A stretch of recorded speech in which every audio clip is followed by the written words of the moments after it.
Hare Krishna. Good morning, devotees. This is the best way to start the day. Srimad Bhagavatam class. It's a breakfast of champions. So happy to be here with all of you. My name is Manjari Gopika Devi Dasi, and today we will be reading from the Srimad Bhagavatam Canto 6. Woohoo! Starting Canto 6, Chapter 1. And we'll hear from verses 12 to 19 for focusing on verse 19. Before we begin, I ask for your blessings, that I may speak something pleasing to my spiritual master, to Srila Prabhupada, and to all the devotees. Let us chant the invocation prayers. Narayanam namaskritya naram chaiva narottamam. We can start over. Narayanam namaskritya naram chaiva narottamam devim sarvasvatim vyasyam tato jayamudire nasta prayesha badreshu nityam bhagavata sevaya bhagavati uttama shloke bhaktir bhavati naishtiki.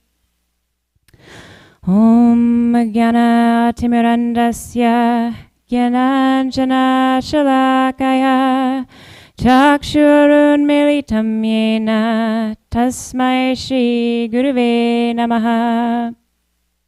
Jai Shri Krishna Chaitanya Prabhu Nityananda Shri Adwaita Gadadhar Shivasadi Gaura Bhaktavrinda. Hare Krishna, Krishna Krishna, Hare Hare, Hare Rama, Rama Rama, Hare Hare. Om Namo Bhagavate Vasudevaya.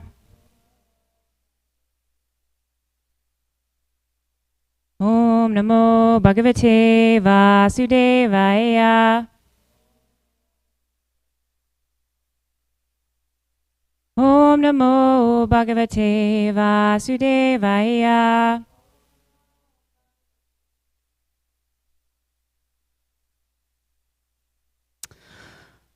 All right.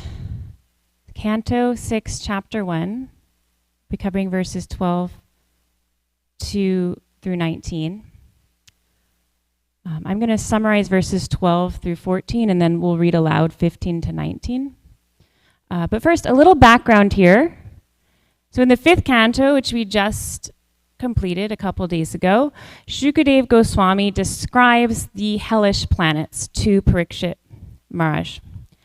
At the beginning of the 6th canto, Parikshit Maharaj asks Sukadeva Goswami how human beings may be saved from having to enter these hellish conditions. Sukadeva Goswami replies by suggesting atonement, but Parikshit Maharaj dismisses that answer.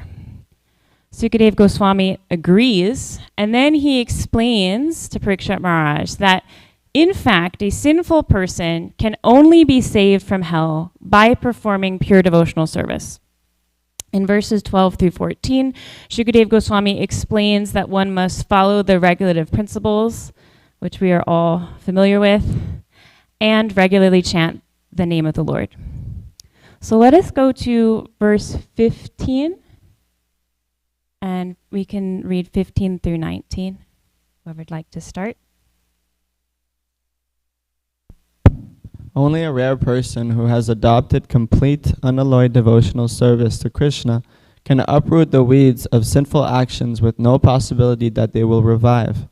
He can do this simply by discharging devotional service, just as the sun can immediately dissipate fog by its rays.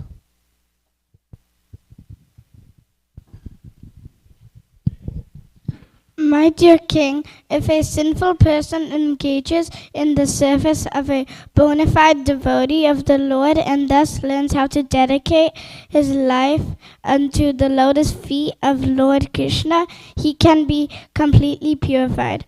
One cannot be purified merely by undergoing austerity, penance, brahmacharya, and the other methods of atonement I have previously described.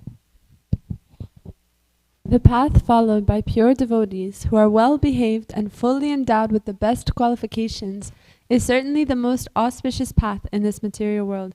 It is free from fear and it is authorized by the Shastras.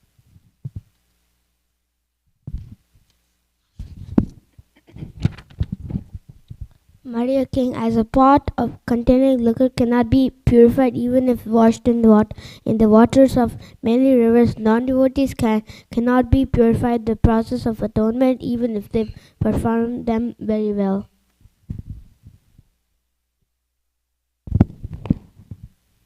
Although not having fully realized Krishna, persons who have even once surrendered completely onto his lotus feet and who have become attracted to his name, form, qualities and pastimes are completely freed from all sinful reactions, for they have thus accepted the true method of atonement. Even in dreams, such surrendered souls do not see Yamraj or his order carriers who are equipped with ropes to bind the sinful. Thank you. So let's open up this verse 19. We'll go to the Sanskrit. This is our focus verse for today.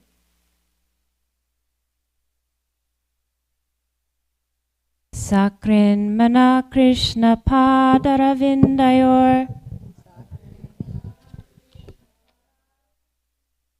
niveshitam tadgunaragiyariha nateyamam pasha pritascha tadbatan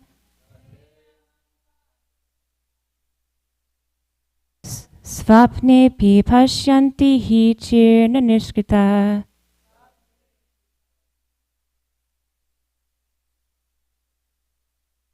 Please chant.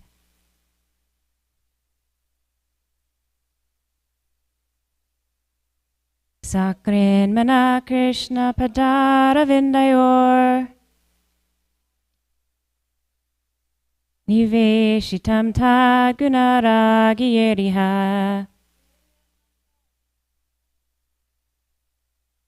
Nateyamam pasha pritashcha tadvatan Swapne pipashyanti chirna nishkita Sakrin mana Krishna padaravindayor Niveshitam tadgunaragiyeriha Nateyamam pasha pritashcha tadvatan Swapne pipashyanti chirna nishkita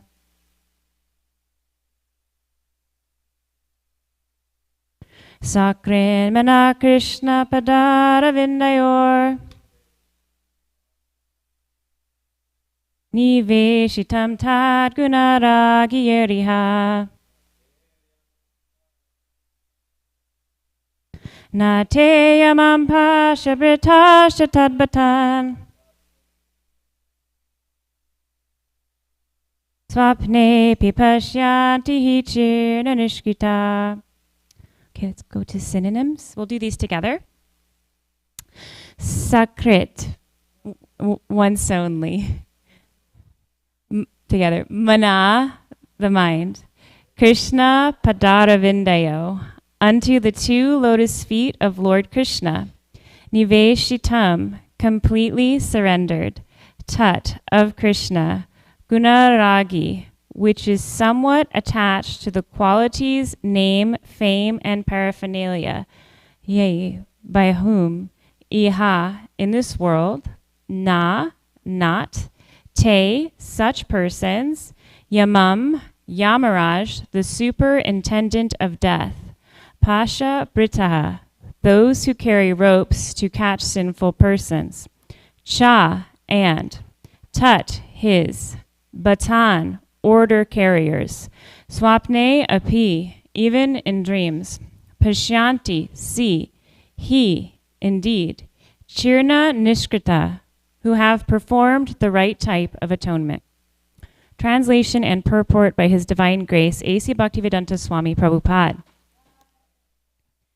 Although not having fully realized Krishna, persons who have even once surrendered completely unto his lotus feet and who have become attracted to his name, form, qualities, and pastimes are completely freed of all sinful reactions, for they have thus accepted the true method of atonement. Even in dreams, such surrendered souls do not see Yamaraj or his order carriers, who are equipped with ropes to bind the sinful. Purport. Krishna says in Bhagavad Gita 18.66, Sarva dharman parityajya mamekam sharanam vraja aham tvam sarva papebhyo moksha yashyami ma sucha. Abandon all varieties of religion and just surrender unto me. I shall deliver you from all sinful reaction. Do not fear. This same principle is described here, Sakrin mana Krishna padaravindayo. If by studying Bhagavad Gita, one decides to surrender to Krishna, he is immediately freed from all sinful reactions. It is also significant that Shukadeva Goswami, having several times repeated the words Vasudev Parayan and Narayan Parayan, finally says Krishna Padaravindayo. Thus he indicates that Krishna is the origin of both Narayan and Vasudev. Even though Narayan and Vasudev are not different from Krishna, simply by surrendering to Krishna, one fully surrenders to all his expansions, such as Narayan, Vasudev, and Govinda. As Krishna says in Bhagavad Gita 7.7, Mata parataram nanyat, there is no truth superior to me. There are many names and forms of the Supreme Personality of Godhead, but Krishna is the supreme form. Krishnastu Bhagavan Svayam. Therefore, Krishna recommends to neophyte devotees that one should surrender unto him only, mam ekam. Because neophyte devotees cannot understand what the forms of Narayan, Vasudev, and Govinda are, Krishna directly says mam ekam. Herein, this is also supported by the word Krishna padaravindayo. Narayan does not speak personally, but Krishna or Vasudev does, as in Bhagavad Gita, for example. Therefore, to follow the direction of Bhagavad Gita means to surrender unto Krishna, and to surrender in this way is the highest perfection of Bhakti Yoga. Parikshit Maharaj had inquired from Shukadeva Goswami how one can be saved from falling into the various conditions of hellish life. In this verse, Shukadeva Goswami answers that a soul who has surrendered to Krishna certainly cannot go to Naraka, hellish existence. To say nothing of going there, even in his dreams, he does not see Yamaraj or his order carriers who are able to take one there. In other words, if one wants to save himself from falling into Naraka, hellish life, he should fully surrender to Krishna. The word sakrit is significant because it indicates that if one sincerely surrenders to Krishna once, he is saved, even if by chance he falls down by committing sinful activities. Therefore, Krishna says in Bhagavad Gita 9.30, Apichet suduraracho bhajate mamananyabak sadureva samantavya samyagvyavasito hisa. Even if one commits the most abominable actions, if he is engaged in devotional service, he is to be considered saintly because he is properly situated. If one never for a moment forgets Krishna, he is safe, even if by chance he falls down by committing sinful acts. In the second chapter of Bhagavad Gita 2.40, the Lord also says, Nehabi krama nashosti pratyavayo navidyate svalpam apyasya dharmasya trayate mahato bayat.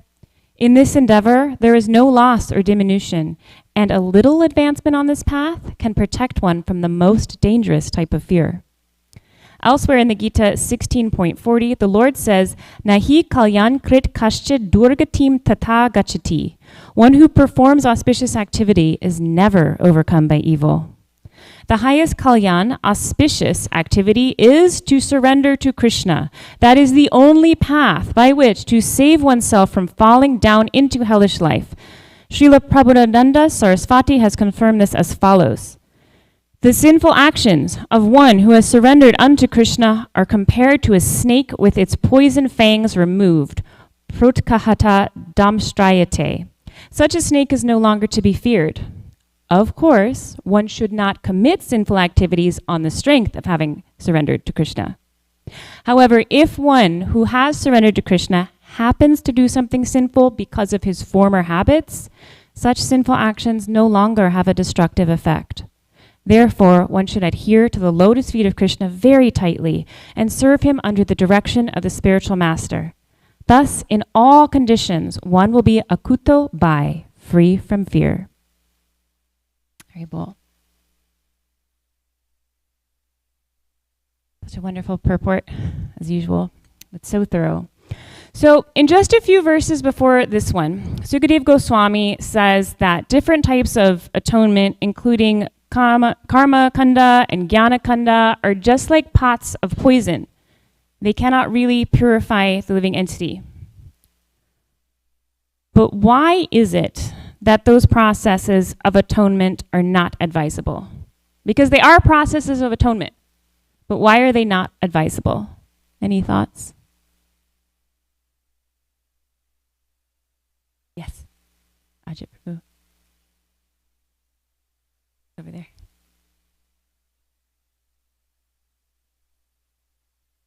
So the slate may be wiped clean, but why is it not good enough?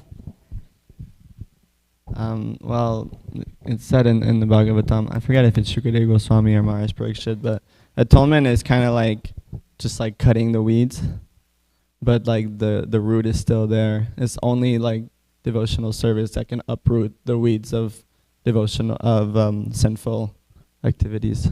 Yes, exactly. It's like you have weeds in your lawn and you just go over it with the lawnmower. Weeds are gone. Everything's fresh and clean. But did it solve the problem? No. So the acts of atonement aren't good enough because they don't cleanse the heart. They get rid of the reactions of what you have done. But that tendency still is within you. Srila Prabhupada gives the example of a thief who commits many sinful activities. He commits many thefts. So a thief is sentenced to prison for 6 months. So he goes to prison. He's a good prisoner. He atones for his actions. He serves his prescribed sentence. He follows the rules of the society for atonement. When he is released, how likely is he to reoffend? Well, if the thief's consciousness has not changed, then he will continue to commit crimes. So he atoned, but he may not be purified. Similarly, we will continue to commit sinful acts until we purify our hearts and come to understand our true identities as spirit souls who are meant to serve Krishna. So then how do we purify our hearts? Yes, the prescribed method for this age, everybody's very awake this morning. The prescribed method for this age is chanting the holy name of the Lord. In the age of Kali, this is the recommended process for getting rid of our sinful tendencies and coming in touch with our true identities. In fact, it's the only way. So in this verse, the solution is now being described by Sukadeva Goswami, that one should be attracted to the Lord, should be attracted to his holy name, his form, his qualities, and that such surrendered souls don't even see the Yamadutas in their dreams. So the true method of atonement for sinful activities is taking to the process of devotional service. In other yoga paths, we hear how, such as Gyan or Ashtanga yoga, one moment of distraction, one moment of error, you fall down and you're right back where you started. You have to build everything from ground up again. No mystic cities for you in this lifetime. You got to start over again and reach that level of perfection in the next life. So, but devotional service is so powerful. Shukadeva Goswami is saying here, and Krishna says it himself, devotional service is so powerful that if one takes to it, even if one falls down, there is no loss. Krishna says in Bhagavad Gita, declare it boldly that my devotee never perishes. And in the second chapter of Bhagavad Gita, as Prabhupada quoted in the purport, Krishna says there is no loss or diminution on this path. And Krishna, if one accidentally falls down due to habits of the past, Krishna continues to protect them, and the devotee is able to continue. Moreover, as I mentioned, Jnana and Ashtanga and other yoga paths require many, many lifetimes of continual austerities to reach the goal. But in Bhakti, we hear in today's verse, and it will be explained next week when we hear the story of Ajamil, in Bhakti, just one moment of sincere surrender is enough to erase all your sinful activities and to achieve Krishna Prem. In the Shastra, we find a few examples of people who surrendered at the very last moment of their lives. In the 8th canto, we find the story of Gajendra. Gajendra, in his previous life, he was a king named Indrayumna Maharaj. And as king, he offended a Brahmana who cursed him in his next life to be reborn as an elephant. When he was a human king, he worshipped Lord Vishnu. But in his elephant body, Gajendra was living as an elephant, just engaged in enjoying his senses in total ignorance. One day, Gajendra goes to a lake and he's splashing and he's playing with his family as he usually does, but a crocodile sneaks up on him and attacks him. He grabs his leg, and the Bhagavatam describes there's a very long battle. It's like hundreds of years of Gajendra trying to free himself and the crocodile not letting him go. And finally, Gajendra realizes he's actually not going to make it out of this. After fighting for so long, oh my God, I'm actually going to die. This really is it. And in that moment of complete desperation, the Paramatma within his heart empowers Gajendra to remember Lord Vishnu and remember all the prayers he had offered to Vishnu in his previous life. So Gajendra expresses these prayers. It's about half a chapter in the 8th canto. He prays these prayers to Lord Vishnu. Lord Vishnu in Vaikuntha hears these prayers, these sincere prayers, and he immediately leaps onto Garuda and he flies to Gajendra. The Bhagavatam states, Gajendra had been forcefully captured by the crocodile in the water and was feeling acute pain.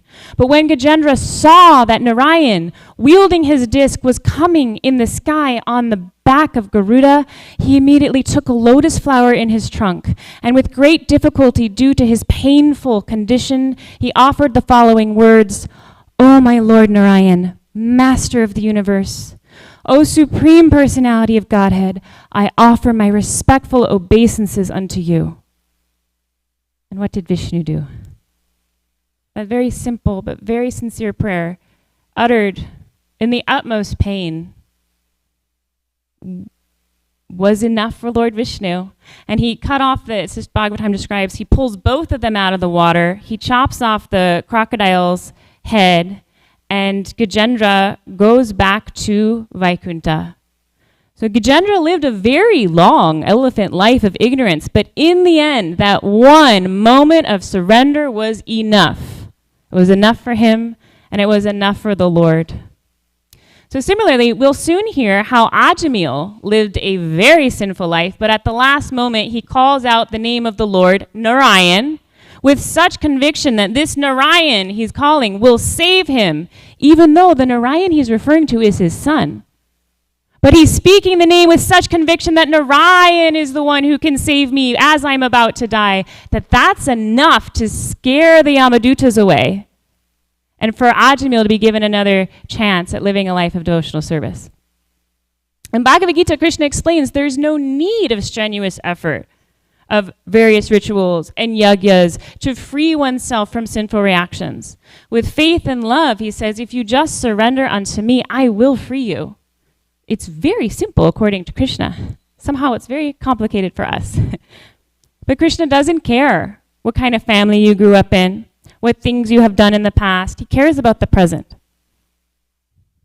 In the Ramayan, Vibhishan, Ravana's brother, grew up in a demoniac family. He's Ravana's brother.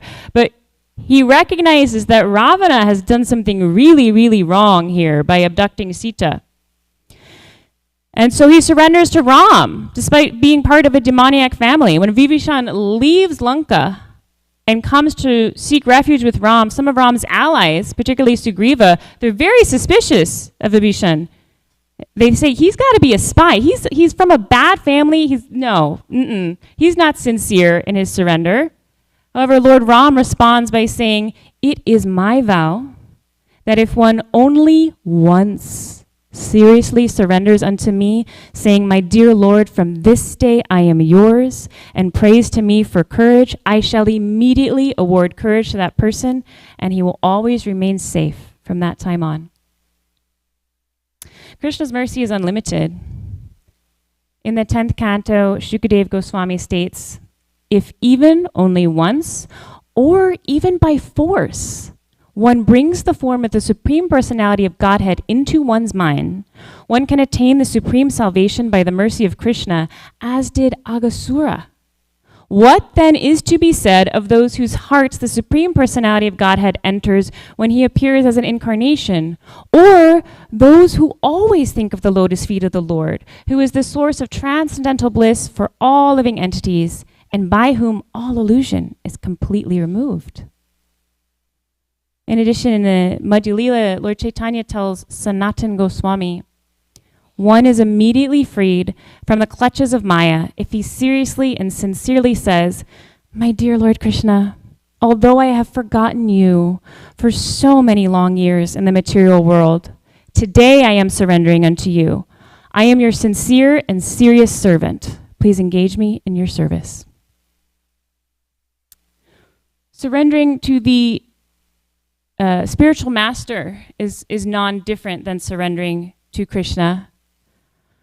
And we hear many instances in our lineage of those who surrendered, and even surrendered just at one instance. We hear of disciples of Prabhupada who met him one time and fully surrendered. I think of His Holiness Giriraj Swami Maharaj. He was a college student from an affluent family, and he had been searching for a guru. He writes in one of his books. He'd been looking for a while, and he had explored impersonalism, he explored Buddhism, he drove across the country going to different lectures trying to find a guru.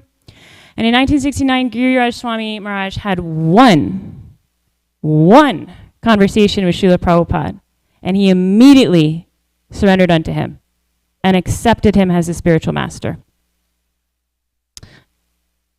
I think I'm going to tell the story. Do you want to hear the story? Do you know the story? So Giriraj Swami, he attended a lecture by Prabhupada, and after the class, he asked Prabhupada, "There are so many swamis and yogis, and each recommends a different process of self-realization, and each says that his is the best. So how do I know what is actually best?" And Srila Prabhupada replied, "Well, that depends. What is your goal? Do you want to serve God, or do you want to become God? God is always God. Krishna is God when he is sitting on the lap of Mother Yashoda. Krishna is God when he kills demons. He didn't have to meditate to become God. While he was playing, he was God. When he was fighting on the battle of Kurukshetra, he was God. So you are trying to become God. That means that you are not God, is it not? So how did you become not God? God is so great that he never becomes not God. If you're seeking God, if you want to serve God, he will give you all facility. But if you're trying to become God, then you are only cheating yourself. And why should God try to help the competition?" And after that, Giriraj Swami Maharaj, he did full Dandavat, right? He did full Dandavat Pranam. And right from that moment onward, he thought, this is my spiritual master, this is who I've been looking for.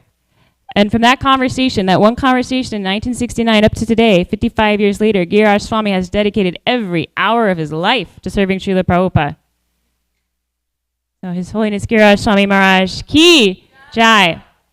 And we, by hearing the example of disciples and how they surrender body, mind, and soul, that inspires us in our devotional service to really practice our sadhana properly so we can get to that point where our desire is the same as gurus. Has everyone here read Dancing White Elephants and I'll Build You a Temple? Mother Kunti, Mother Sacharya. Definitely you should. I know there's so many sacred literatures we want to read, but highly recommend them. It deepens your relationship with Srila Prabhupada, understanding his mission, and truly, it's our history, it's our heritage, to understand what it means to be a disciple, to serve in challenging situations, to fulfill instructions that you may not be excited about. You hear in those books how Prabhupada's disciples and preaching in India, just trying to establish ISKCON, sleeping in tents in Mumbai, sleeping in at one point a makeshift temple that had a tin roof, no electricity, so not only no air conditioning but no fans, no running water. You try to be a pujari with no running water, sleeping on the floor with rats, serving Prabhupada's mission while battling malaria, dengue fever, jaundice, experiencing frequent setbacks of financial pressures, legal hurdles, very little food to eat while preaching and maintaining sadhana. So when I look at Giriraj Swami, I see Hanuman. To me, that is surrender. So life in bhakti, in Krishna consciousness, it requires small acts of surrender over and over every day. We do hear of these devotees who have the one big act of surrender at the end of their lives, but to live in bhakti, it's continual surrender. And sometimes, although I hear the word surrender a lot, sometimes it loses its meaning for me, and I have to come back and think, what does surrender actually mean? Does it mean worship? What does it mean? Last year, I took an Uber, and I was talking to my driver. Somehow she opened up to me. She's a Christian, and she said, ever since I gave my life to Christ 5 years ago, my life has completely turned around. And I really like that phrase, I gave my life to Christ. And I think what we mean in Krishna consciousness when we say surrender is we mean give our lives to Krishna. So our goal is to give our lives to Krishna every single day through various small acts. Srila Bhaktivinoda Thakur elaborated on the word sharanam, surrender, in his collection of songs called Sharanagati. He gives a conceptual orientation of what pure surrender looks like and how we can practice to achieve that. So he describes the 6 practices of those serious about dedicating their lives to Krishna, those serious about giving their lives to Krishna. These are the 6. 1, accepting things favorable to devotional service. 2, rejecting things unfavorable to devotional service. 3, accepting that Krishna is our only maintainer. 4, accepting that Krishna is our only protector. 5, developing a deep sense of humility. 6, fully giving ourselves for the purpose of Guru and Krishna. Let's take a look at these. How do we practice the first 2 points, which are accepting things favorable to devotional service and rejecting things unfavorable to devotional service? Anyone like to share some thoughts?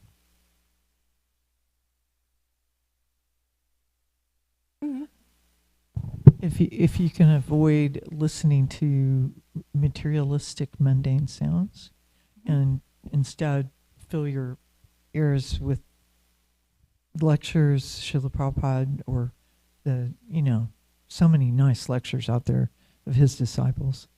Very nice, yeah. Controlling what you're hearing, what you're engaging with on the media. The radical principles are a major one, where we're getting rid of sinful activities that we know are negative for devotional service. We're taking that vow to chant 16 rounds. Controlling what you hear. Association, I think, too. Accepting what's favorable, rejecting what's unfavorable. Choosing jobs that allow us to be closer to the temple or allow us to time for devotional service. Just keeping that in mind when we make major life decisions. Is this favorable for devotional service, or this is going to take me farther away from devotional service? So number 3 is accepting that Krishna is our only maintainer. Anyone have any thoughts on that? How to practice that? I have some thoughts, so yeah. Well, one way for me to develop faith that Krishna is our maintainer is by hearing stories about how he maintains his devotees from other devotees and also from past times in the Shastra. I want to give an example. When Narada Muni approached the hunter Mrigari, Narada asked him to give up his sinful habit, killing animals. He enlightened the hunter about karma. He told him, how in his next life, you're going to have to suffer a fate similar to that of these poor creatures. And after some time, the hunter did develop faith in what Narada Muni was saying, but he hesitated. Narada Muni asked him to break his vow, but Mrigari thought, how though? If I break this bow, how are me and my family going to survive? This is all I've ever done. So I hunt animals, I sell them, and I eat them. But Narada assured him that if he took to the path of devotional service, Krishna would provide for all his needs. So the hunter, he complied with Narada's request. He broke his bow. He started chanting. You know what happened? Many Mrigari's neighbors became aware of his transformation, and they began to honor him as a saintly person. So every day, they started bringing him food for he and his family. In fact, the quantity of food he received far exceeded his needs, and he asked them to please stop bringing so much food. Number 4 is Krishna's our only protector. And how do we practice that? Think again, hearing from Shastra, hearing from other devotees. Certainly on the large scale, there are we have access to so much literature now of Srila Prabhupada's disciples who've published, their pastimes in devotional service. And, if I think about the journey home by His Holiness Radhanath Swami, so many situations he found himself in where it was truly life or death.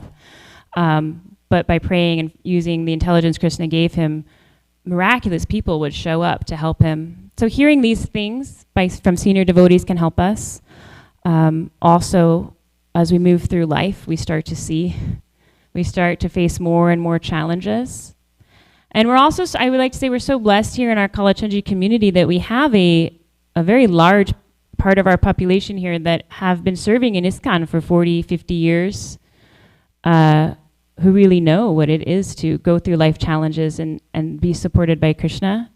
So to take advantage of that association, Mother Sucharya, Chakri Prabhu, all of Tamal Krishna Goswami's disciples are still here after establishing this temple.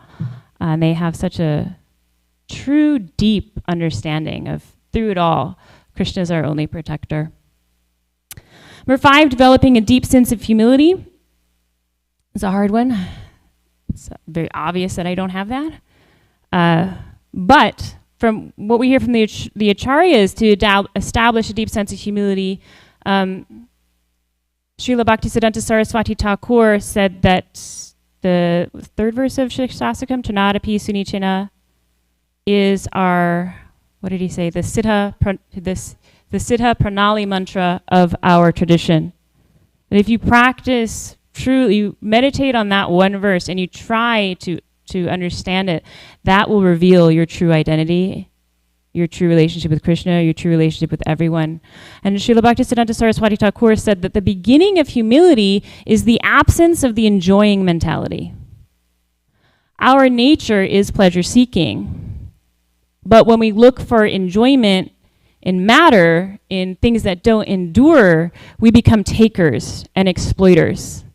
And when we think everything belongs to us and how I can get more of this and leave less for them, it's impossible to be humble. So to reinstate our spiritual consciousness, we need to practice giving and serving. Lastly, number 6, fully giving ourselves for the purpose of Guru and Krishna. Probably Mother Sucharya and Mother Kunti can speak on that, certainly not me. Sankirtan. Yes, give the mic, please. You have books, Mishra Bhagavan can relate. You have to depend on Gurudev's and Srila Prabhupada's mercy. Exclusively, you have to pray each time, and I'm just your puppet, please let me do this for you. And Sankirtan is very purifying like that. That's a very good point. Thank you. Mother Sucharya, do you have any thoughts on that, how we can practice fully giving ourselves for the purpose of Guru and Krishna? Okay, why don't you say that in the microphone, please? We're so blessed to have you here.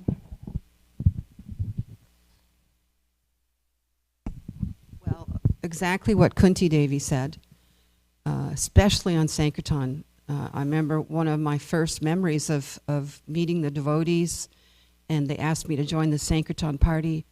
I could feel the presence of Lord Sri Chaitanya Mahaprabhu.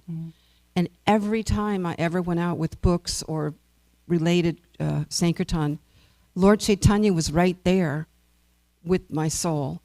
And also, when you reach out to a person, by the mercy of Guru and Krishna, you reach out to their soul. You bypass the mind, the intelligence, the ego.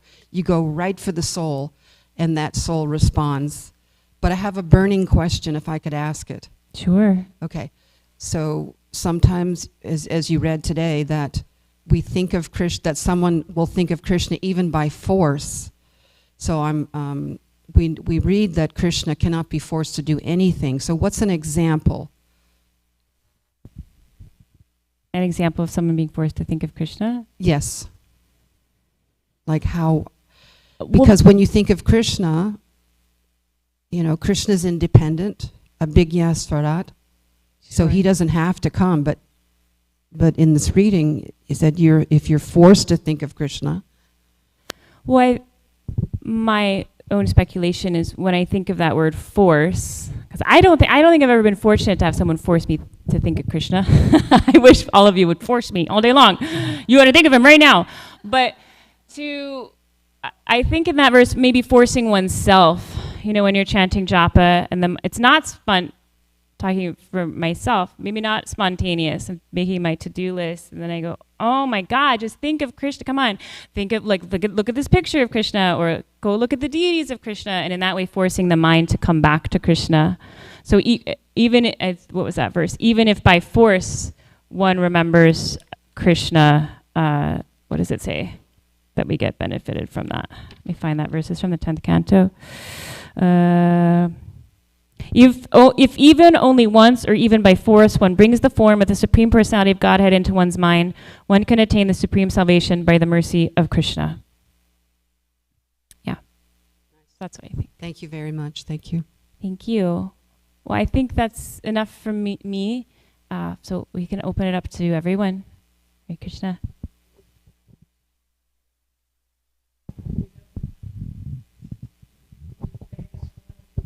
Famous verse from Bhagavad Gita 1866. Sarvadharmam Prityaja Mamekam Saranam Braja Aham Tvam Sarva Papebhyo Mokshayashyami Ma Sucha. And Srila Prabhupada describes what surrender is in the purport. Please read it. It's really sweet. Abandon all varieties of religion and just surrender unto me. I shall deliver you from all sinful reactions. Do not fear. Purport: the Lord has described various kinds of knowledge and processes of religion: knowledge of the Supreme Brahman, knowledge of the Supersoul, knowledge of the different types of orders and statuses of social life, knowledge of the renounced order of life, knowledge of non-attachment, sense and mind control, meditation, etc. He has described in so many ways different types of religion. Now, in summarizing Bhagavad Gita, the Lord says that Arjuna should give up all the processes that have been explained to him. He should simply surrender to Krishna. That surrender will save him from all kinds of sinful reactions, for the Lord personally promises to protect him. And then it goes on. There's different sinful reactions that one is protected from. In the 7th chapter, it was said that only one who has become free from all sinful reactions can take to the worship of Lord Krishna. Thus one may think that unless he is free from all sinful reactions, he cannot take to the surrendering process. To such doubts, it is here said that even if one is not free from all sinful reactions, simply by the process of surrendering to Sri Krishna, he is automatically freed. There is no need of strenuous effort to free oneself from sinful reactions. One should unhesitatingly accept Krishna as the supreme savior of all living entities. With faith and love, one should surrender unto him. And then he goes on. The process of surrender to Krishna is described in the Hari Bhakti Vilas, 11.676. Anukula yasya sankalpa pratikulyasya varjanam rakshiyatiti vishvasho goptve varanam tata atmanikshepta karpanye sadvida saranagati. According to the devotional process, one should simply accept such religious principles that will lead ultimately to the devotional service of the Lord. One may perform a particular occupational duty according to his position in the social order, but if by executing his duty one does not come to the point of Krishna consciousness, all his activities are in vain. Anything that does not lead to the perfectional stage of Krishna consciousness should be avoided. One should be confident that in all circumstances, Krishna will protect him from all difficulties. There's no need of thinking how one should keep the body and soul together. Krishna will see to that. One should always think himself helpless and should consider Krishna the only basis for his progress in life. As soon as one seriously engages himself in devotional service to the Lord and full Krishna consciousness, at once he becomes freed from all contamination of material nature. And then it goes on. I mean, it's a really nice, if anybody wants to share, you could start from there different processes of religion. Oh, does anybody have a question? Oh, Tammy. Thank you so much, Mother Kunti. Srila Prabhupada ki jai. Yeah. Hare Krishna, thank you Hare for a very Krishna. good class. In this purport for the verse 19, it says, of course one should not commit sinful activities on the strength of having surrendered to Krishna. However, even if one who has surrendered to Krishna happens to do something sinful because of his former habits, such sinful actions no longer have a destructive effect. So I came here to this community to surrender, and it's been so helpful to keep focused. But I'm about to take a trip and go back into the karmi world for a while. And so I want to know if you have some words of wisdom to help me not think in terms of this verse while I'm there. There'll be birthday cake with egg in it. There'll be things going on. It'll be hard to remember to chant my rounds. I won't have any association.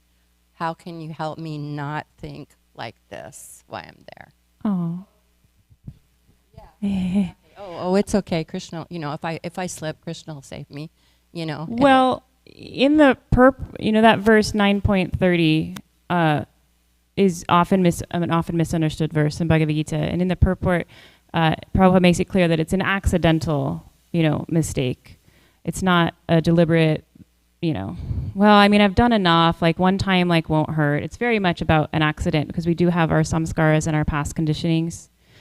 And sometimes we make mistakes. And of course, if Krishna is an all-merciful God, he's not going to hold it against us when we make a mistake. It's a mistake. But when we're deliberating and weighing options, that's different. Well, definitely, I'm sure you have a spiritual mentor who can talk to you more in depth about what your day-to-day is going to look like. But how long are you gone for? 10 days. 10 days. Okay. Well, finding time to be with yourself in your spiritual practice is important, whether it's getting up earlier, if you're sharing a house with someone, getting up earlier before other people and chanting a few rounds before they wake up, and finding time during the day to hear. We do have all these live streams and stuff. It's very much about carving out your own space within sharing a space with someone else. And when it comes to eating, most people don't want to force us to eat things that we don't want, I have found. They are very good about that. Yeah, so just letting people know and then finding options to eat, before you go. Like if I do have to travel for work sometimes, and I try to pack some prasadam with me. If that's not possible, I Google things around where I'm going to be staying that have vegetarian options, so that I don't end up in a situation where I'm starving and it's 8 p.m. and I don't know this place or how I'm going to get food. So it just takes some thought. And it's all possible. Thank you. I appreciate Hare Krishna. that. No. Prabhupada nectar. Yeah, it's hard to stop. Yeah. Hare Krishna. I'm glad that that was brought up again. I also was remembering that part of the purport that really stuck out to me, and I like your response was that, this has to do with like accidental, things. But I was also thinking that, and you said like an accident means it's not something that we deliberated on and then like decided to. But I do think that Maya is so strong sometimes that even after deliberation and deciding to do the wrong thing, that could be an accident, like, because Maya is just so overwhelmingly powerful sometimes. I think it really comes down to like sincere, like our deepest, sincerest intention that, defines whether that was an accident or not. Are we going to do it again? Do we actually feel bad about it? Like, because we're not supposed to chant or take the holy name commit sinful activities on the strength of chanting the holy name. But if we commit some sinful activities, we better chant. We better take shelter of the holy name, not because I think it's gonna eliminate my sinful activity, the result of my sinful activity, but because I know I need to. I'm so impure, and so I was thinking like that word accident can be a little. Yeah, like what defines an accident? Yeah. Thank you. In response to Mother Tammy's question, I just wanted to share my experience of when I had to go for Christmas with my family, and we were in we took over like a huge like hotel in the middle of nowhere, my whole family, for like many days, and it was very challenging. But what helped for me is like tuning in online to it, like anything and everything. I was still getting up at 4 a.m. and I would just put the laptop, kind of like, eye vision, and you have Mangalarti and you can sing Samsadavana. You can do the whole thing. And then I would chant my rounds. And the biggest thing I had a problem with was the food. I wasn't prepared enough. You have to be prepared. I just trusted them. I was like, I'm vegetarian, but literally what they had was just like veggies and like carrots and like it was rough. So we have to be prepared with the food. We have to get our own food, and we have to cook for ourselves. Other than that, it was okay. I kept to myself. I read a lot of Bhagavatam. Actually, I got a lot of reading done because I was keeping to myself. And it takes courage, and it takes confidence, and it takes like not caring about what they think. Yeah. Like it doesn't matter what they think. It's important that, like, I was just reading from ISKCON Maharaj last night. He was talking about what was he talking about? Like influence, like should you care what people think? Should you not care? And it's a balance. You should care about what certain people think. Like you should use your intelligence to pick, okay, I care what these people think because they are living the life that I want to live. So, but everybody else that I'm not inspired by, it doesn't matter what they think. Mm-hmm. So that was my thoughts. Hare Krishna. Hope that helps.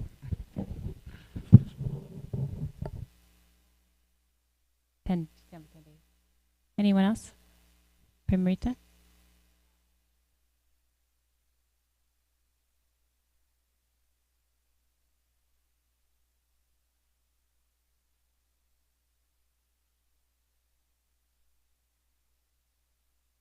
Hare Krishna.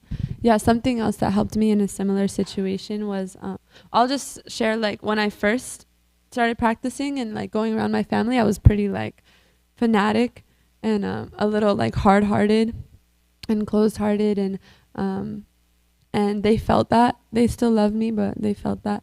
But recently, I've just been, like, my mood when I go see my family is, like, I serve them. Even if it means washing dishes that had meat on it, even if it means, whatever that looks like, I serve them because then they see how much this is affecting me. And then another thing that really, really helped me at my cousin's wedding, I really noticed how much this like saved my life, was the person who asks the questions controls the conversation. So if you are having conversations with, the people around you, but you're the one asking them how, what's your connection with God? Like, do you pray? How do you pray? Like, what are your prayers? Then you can just make the conversation as Krishna conscious as you want it to be. That really was amazing to me when I went to visit my family. It was like all of my conversations were about God, because I was like and they loved it. They were so grateful also. Mm.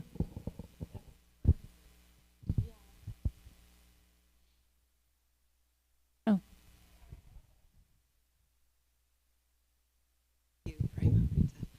Hare Krishna. So there's also the other spectrum of when you're traveling and you're with family. There's that spectrum that those who love you will do anything to make sure you have what you need. Yes. I had one experience where my mom, we were on Sankirtan, and we were in her area in Toronto. So I called her. I said, Mom, we're coming to visit. Is that okay? She goes, yes, yes. I said, Mom, the only thing is that today it's going to be Ekadasi. So I can't eat beans or rice or grains or anything that's, got grains in it. Oh, she says, no problem. So we came over to her house. She had the whole spread. Everything, every vegetable you could think about, a cream cheese dip, celery, this, blah, blah, and she made like mashed potatoes you could like dream about. Uh-huh. So there's also that people who love you, just alert them that, hey, I have this particular diet. It's really important to me, and they will respond to you with love. Yes, absolutely. Hare Krishna. I've experienced that as well. Any other parting thoughts?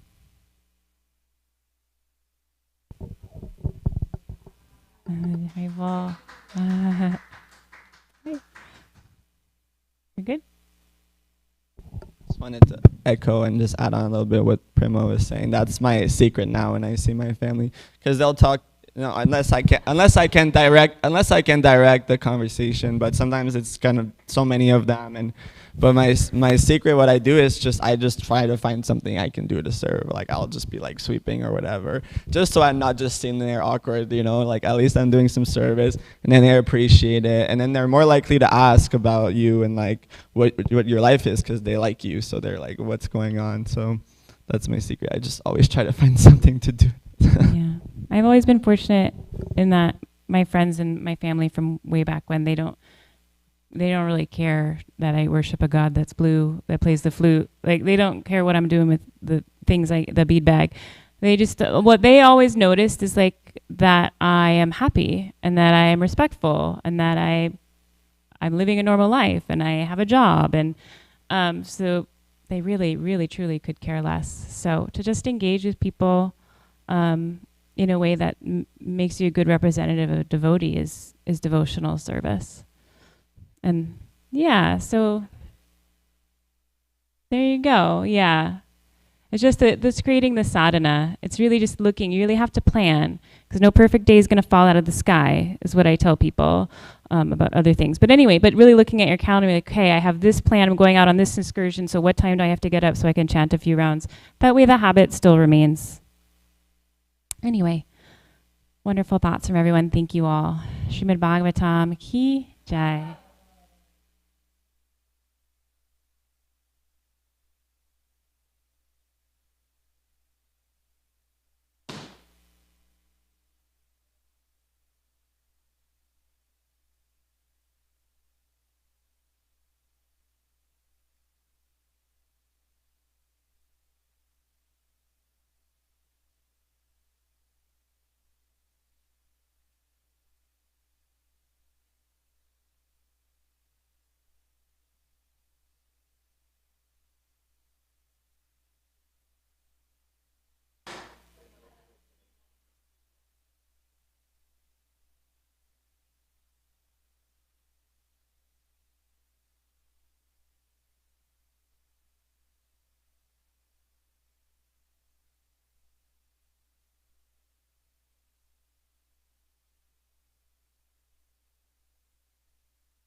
भरौ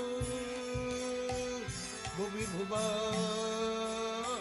भारा वहन्तारकौ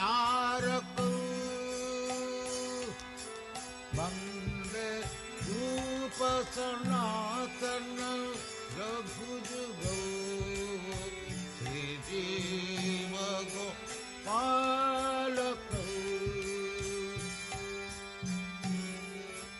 वन्दे रूप सनातन रघुजुगौ श्रीजीव गोपालकौ कृष्ण कीर्तन गान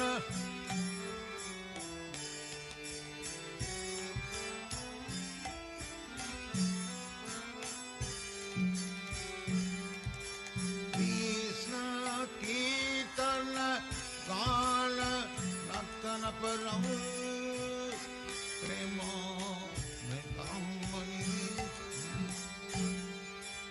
वीर वीर जन प्रिय प्रिय करो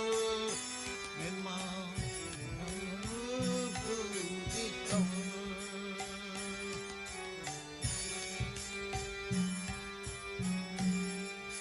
श्री चैतन्य कृपा भरौ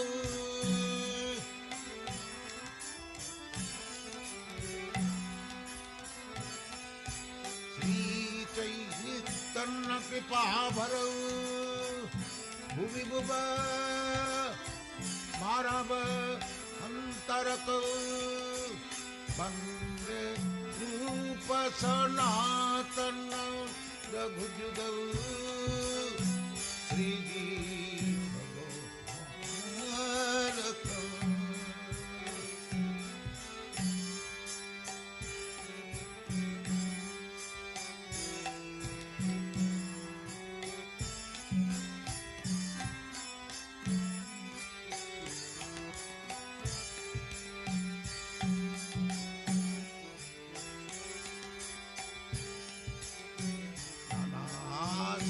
विचारणै पुनः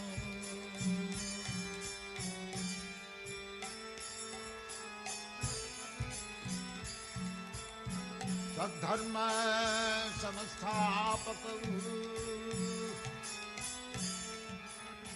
लोकानां हितकारिणं त्रिभुवने मन्नं शरण करो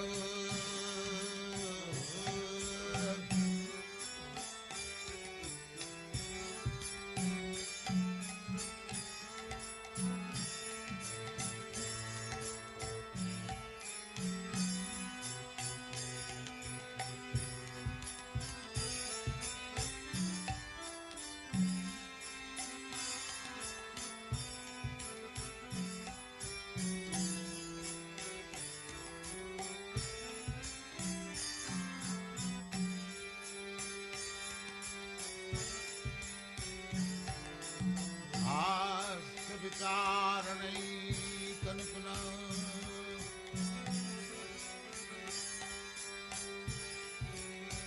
सद्धर्म संस्थापक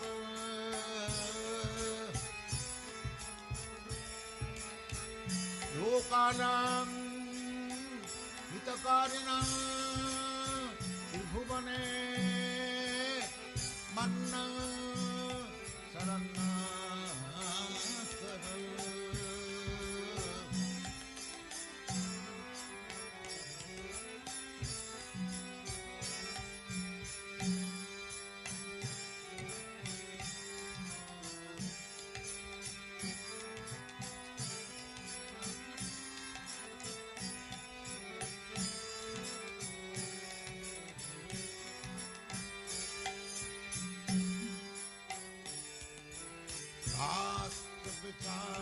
विचारणैकन पुनः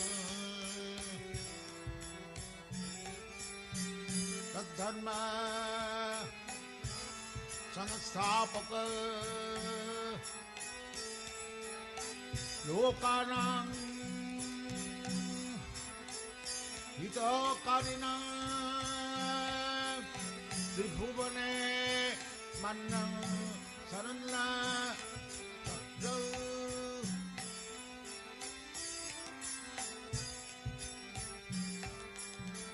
श्री चैतन्य कृपा बरौ लोकानां हितकारिणां त्रिभुवने मन्नं शरण्या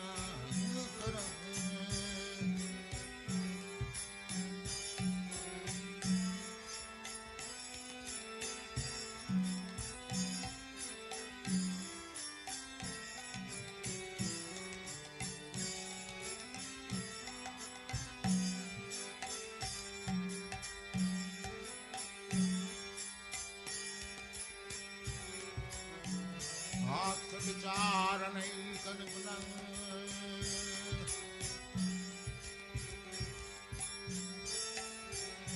तद्धर्म संस्थापक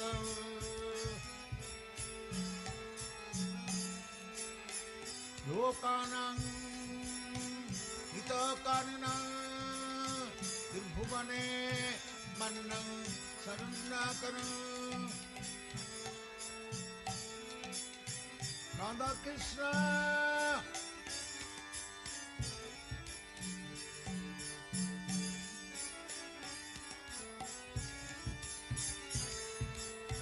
Radha Krishna Padara Vindau Bhajana